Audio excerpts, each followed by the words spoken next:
annoncé woon nañ seen candidat muy Benno Bokk Yaakaar en 2024 dafa mel ni dañu nekk di assister scénario bu ñu assister woon 2024 di ko assister en 2026 2024 Macky Sall dafa woote woon dialogue ci biir dialogue bi amoon na Khalifa Sall ci biir dialogue bi amoon na waa PDS ci biir dialogue bi amoon na ñu ñu woowee toutes les puissances politiques yi nekkoon au Sénégal à savoir l'APR le Parti socialiste le PDS ñu woote woon dialogue te dialogue bi ñëpp xam nañ lan la woon mooy Khalifa ñëwal Karim Wade ñëwal dinañ modifier le code électoral pour que vous puissiez être candidat en 2029 bi ñu fa jógee ci lañ dem pourtant dem modifier code électoral bi Khalifa Sall ci la bokkee Karim Wade code ba terew koo bokk de nationalité bi mu am moo ko teree bokk et Thierno Alassane Sall sax moo tax mu nekkul woon candidat si on se souvient c'est-à-dire que tout était réuni pour que APR bokk PDS bokk PS bokk mais Pastef leur candidat du bokk. Je pense que période boobu nañu déglu Ousmane Sonko fàttali bi da ci am solo li naan le rappel profite aux croyants nañu assister ci même scénario boobu noonu période boobu lan moo nekkoon di xew li ci Ousmane Sonko yëkkati woon ñu dellu si waat ci plateau yi. nañu fexe ba suñu intérêt bopp buñ ko jiital mukk ci njëriñu réew mi parce que dialogue bi nii ñu ko bëgg a tëddee su ma ko doon tënk mooy kaay leen ñu ànd dialogue pour éliminer Ousmane Sonko tey li ma ci gisagum bokk li ma ci déggagum dinaa discuter ci parrainage bi dinaa discuter ci amnistie ñëw leen ñu dialogue mooy kaay leen ñu ànd dialogue pour éliminer Ousmane Sonko wala pour casser dynamique opposition bi wéetal Ousmane Sonko ma ne ko nag man kenn mënu maa wéetal xam ngeen ndax lan nun li ñuy def coloré gu ñu jiyante la ñun ak askanu Sénégal ñun politiciens yi lu tuuti lañ ci Sénégal ñun li ñuy def coloré gu ñu saxalante la suñu diggante ñun ak askanu Sénégal fii rek askan waa ngeeg ñun kenn mënuñoo wéetal waaye am naa yaakaar ni bii part acteur politique yi dinañu xam ni ñu ngi ci tournant boo xam ne fii la nit di jógee nit mën na fee jóge politique am jeex ci Sénégal ndax sénégalais yi dofuñu kenn gënu leen yeewu. ñoo ko teewlandoo dafa am kàddu gu ma jàpp ci kàddu Ousmane Sonko yi te daanaka moom la daanelee mu ne tournant bi ñu nekk 2024 bii parce que bii su ma juumul fekkoon na moom préparé woon na son plan B muy Bassirou Diomaye Faye Ousmane Sonko ne fii la nit di jaaree carrière politique am jeex Sénégal et là boobu fan la doon faire allusion Khalifa Sall carrière politique am fi lay jaaree jeex pourquoi parce que sénégalais dafa am yenn yoo xam ni dañ koy gis te bi ñu demee élection Khalifa Sall gis nañ li mu am dafa chuté Karim Wade ci la carrière politique am jeexee bokkul dañu dem allié wu sax après ak APR pour mën a am quelques députés ci la carrière politique gu Karim Wade jeexee Macky Sall kenn waxatu ko après le changement de régime il fallait activer tous les scandales yi mu def ci dëkk bi moom ak ñi mu àndal ñu traquer leen et puis on fait la reddition des comptes ñu war a tëj ñu tëj leen nangu alal ji le pays marche ce qui est malheureux ce qui est dommage on assiste à la même configuration kii Ousmane Sonko joxoñ pour que bu ñëwee ñooñu nga xam ne seen carrière politique jeex na kooku moo nekk di ressusciter waat di dekkilaat ces gens-là ñu junj ay alliance di junj ay la nga xamante ni nii mooy ay mbiru compromis politique à l'échéance des prochaines électorales c'est-à-dire que ñi seen carrière politique jeex ñu wane ko ci urne ñi gis ni sénégalais bàyyi nañ leen t'as l'impression que président Diomaye moo nekk di leen ressusciter waat di ressusciter le système et ñëpp xam nañ ko et ñenn ñi commencé nañ ko jibal ñoom ñëpp bu ñu booloo l'objectif c'est quoi il y a un anti-système à savoir Ousmane Sonko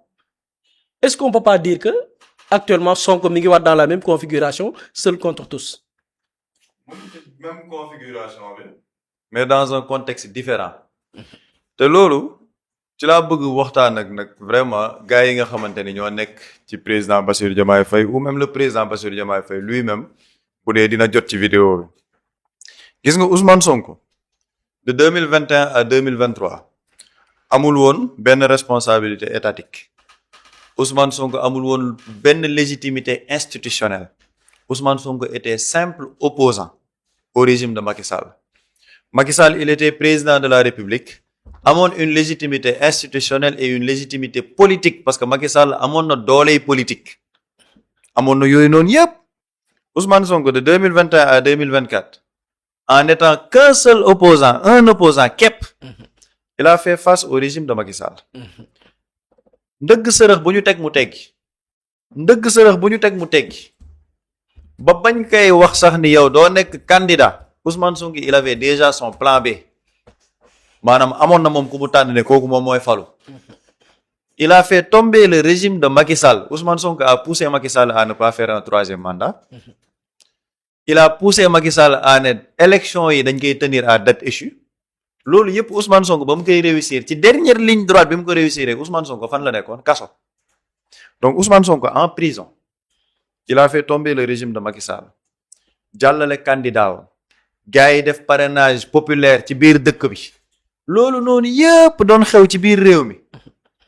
Pastef était dissous il faut que ñuy fàttali nit ñi Pastef était dissous Ousmane Sonko am candidat bokkul ci élection yi gars yi def parrainage populaire mu jàllale yeneen candidat Cheikh Tidiane Dièye Habib Sy ba ñooñu mujj ne bàyyi nañ seeni candidature dañuy jàppale Diomaye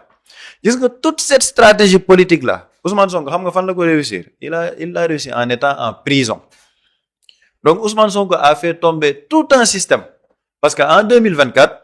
boo seetloo bu baax système bi yëpp dañoo liggéey woon contre le Pastef ne Pastef du egg ci nguur gi looloo tax gars yi ne ce qui s'était passé était une révolution li may wax ni yëpp Ousmane Sonko fan la ko réussir kaso la toog réussir loolu waaye nag ñu ne la nag tey jii Ousmane Sonko nekkoon na premier ministre pendant 2 ans ci régime bu Bassirou Diomaye Faye avant premier ministre bi sax président bi fi nekk Ousmane Sonko moo ko joxoon ñu fal ko Ousmane Sonko nekkoon na premier ministre ci nguur gi pendant 2 ans actuellement Ousmane Sonko nekkul kaso mu ngi gërëm di lekk ba suur di naan ba xolam sedd il a toujours cette légitimité politique le Pastef l'a intronisé comme président du parti après le congrès Ousmane Sonko est président du parti Pastef am na mandat de 5 ans wala 6 ans bu ma juumul légitimité politique bi mu ngi koy am foo tourné ci dëkk bi yaa ngi gis bracelet yi gars yaa ngi jënd seeni vente de carte de membre defe naa tey sax au niveau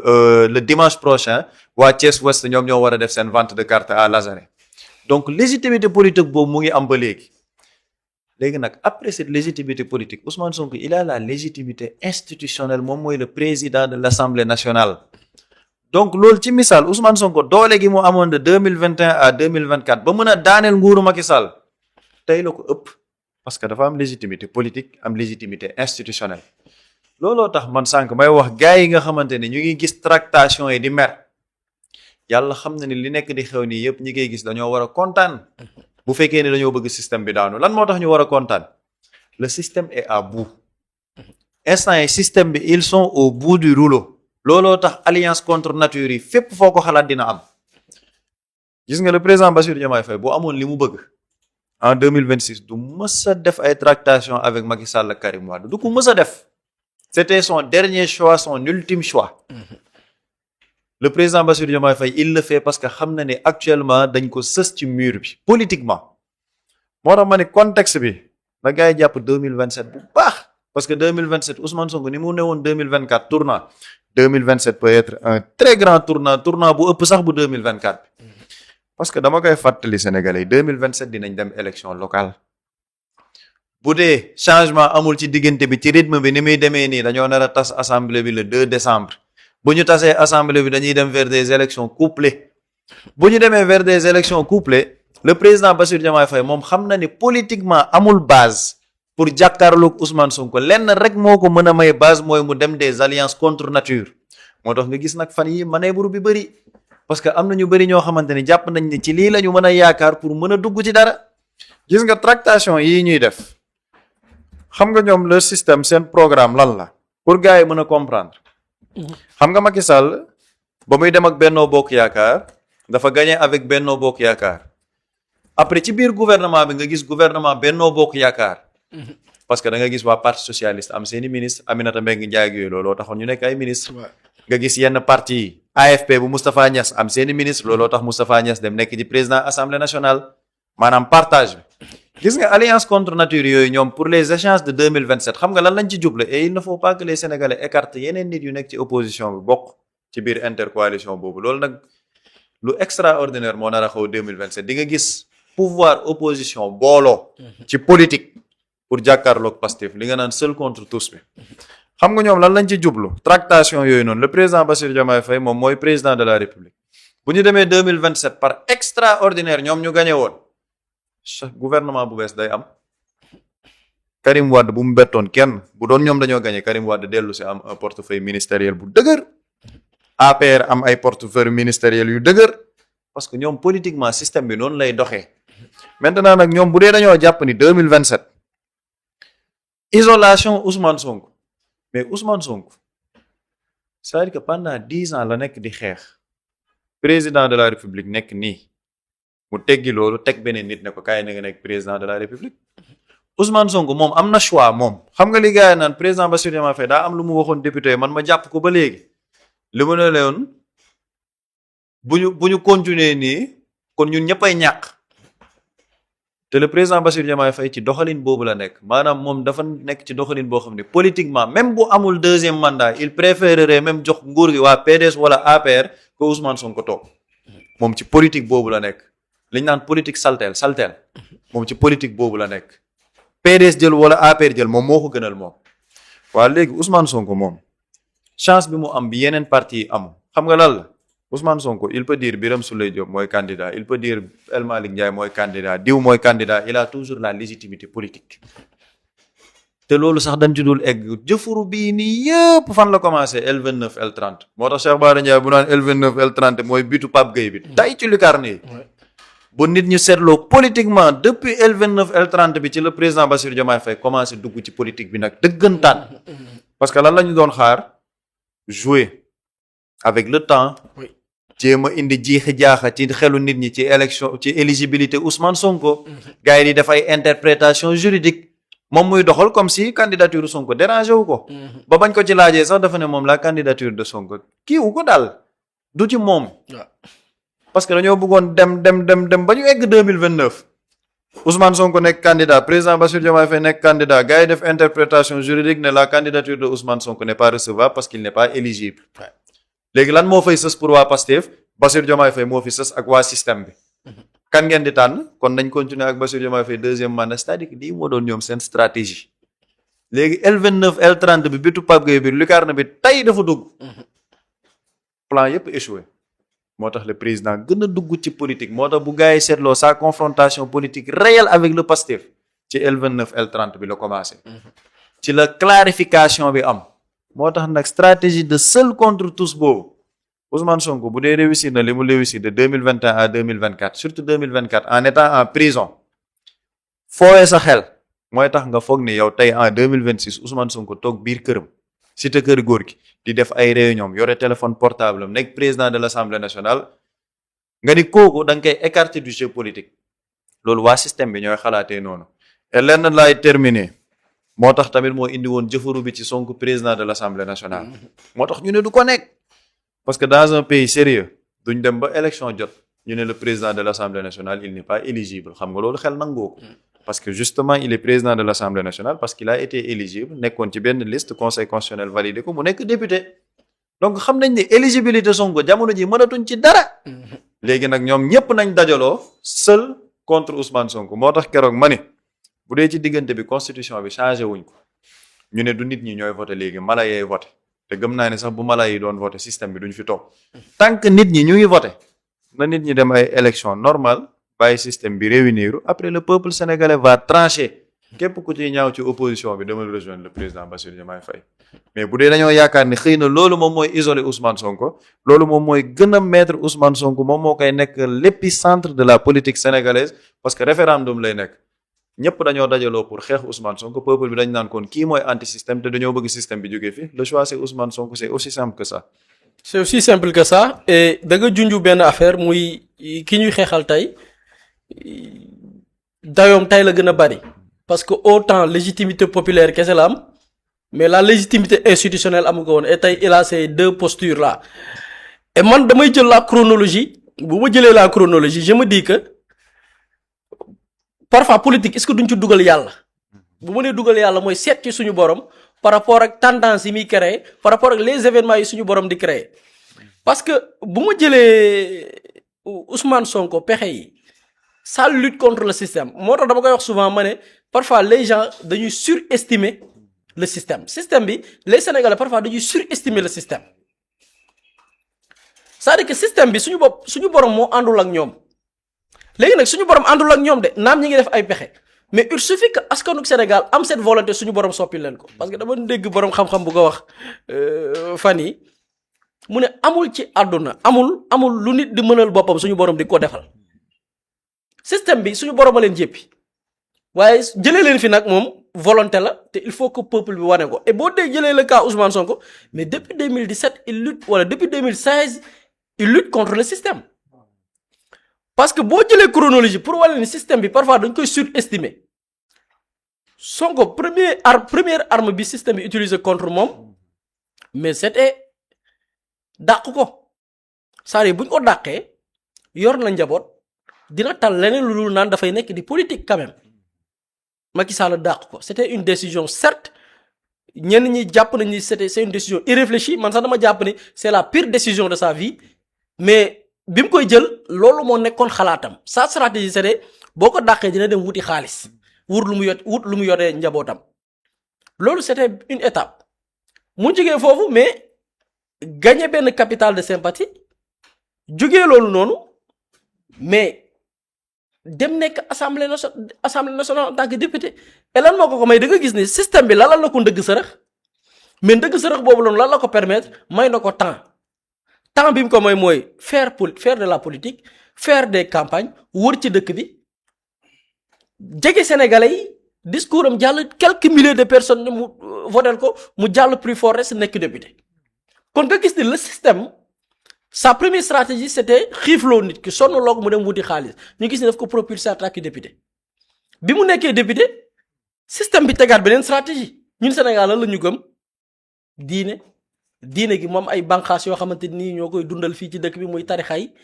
ñu ne non nañ ko jaxaseeg tarixa yi ci la affaire yi ñëwee salafisme lu ne ñu dëgtal ko askan wi ci ay kàddu mais ñu gis ne après au contraire cette campagne dafa contre-productive dans la mesure où nit ki jógee na foofu booy xool ñi ko gën a gëm tey jamono ji ci wàllu politique mooy ñi ñuy woowee ñi bokk ci yenn këru diine yi am yenn pas-pas yi nga gis ni ko la stratégie du système dafa échouer par rapport ak cette campagne là beneen bi mooy nit ki sàcc la l'affaire 94 milliards nee nañ dafa demoon di négocier commission Tullow Oil ñu ne dafa négocier li nga xamante ni nii mooy le contrat avec Tullow Oil bu faloo dafa la koy jox Tullow Oil l'avenir lui a donné raison en réalité nit kañ naan moo bëgg a jox mbir ma ay doxandeem moom bi mu nekkee premier ministre moo jël mbir ma delloo ko Sénégalais yi ba mu ko delloowee Sénégal ñooñu noonu nga xam ne ñooy nitu système yi sax ñoo ko bëgg a jël delloowaat ko tubaab yi loolu permettre ko diabolisation boobu noonu avec mbiru religieux mbiru li nga xamante nii mooy wàllu corruption daf ko permettre tey mu nekk troisième bi ñu demee élection en 2019 ñu ne ok le gars devient redoutable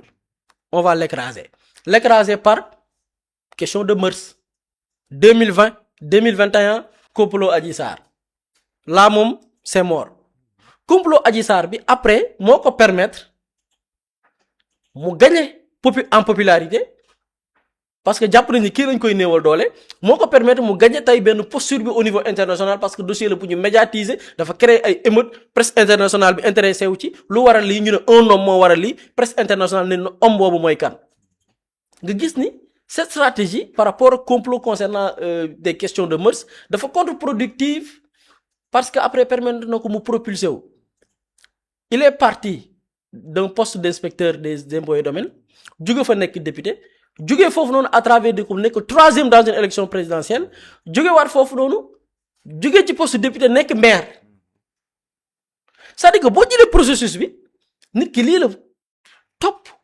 après loolu 2021 2023 les complots politiques moo xam ne duma bokk mu tànn nit ne kii mooy suñu candidat la stratégie nekk le chef de la primature le chef de l'administration def des réformes bi mu defee des réformes en tant que premier ministre donc da nga gis ni même nit ki sur le plan même dayo xam nga parfois dañ naan nit bu nekkee ci lu bon sax suñu borom wax dëgg yàlla du ko seetaan quoi di ko ci dooleel mais ci pexe yooyu noonu nekk na fi député nekk fi troisième à l'élection présidentielle nekk fi maire nekk fi premier ministre bi mu nekkee premier ministre lan moo nekk la situation non nañ ko fa génnee bi ñu ko fa génnee la suite des événements il est le président de l'Assemblée nationale deuxième institution du pays c'est-à-dire que da ngay gis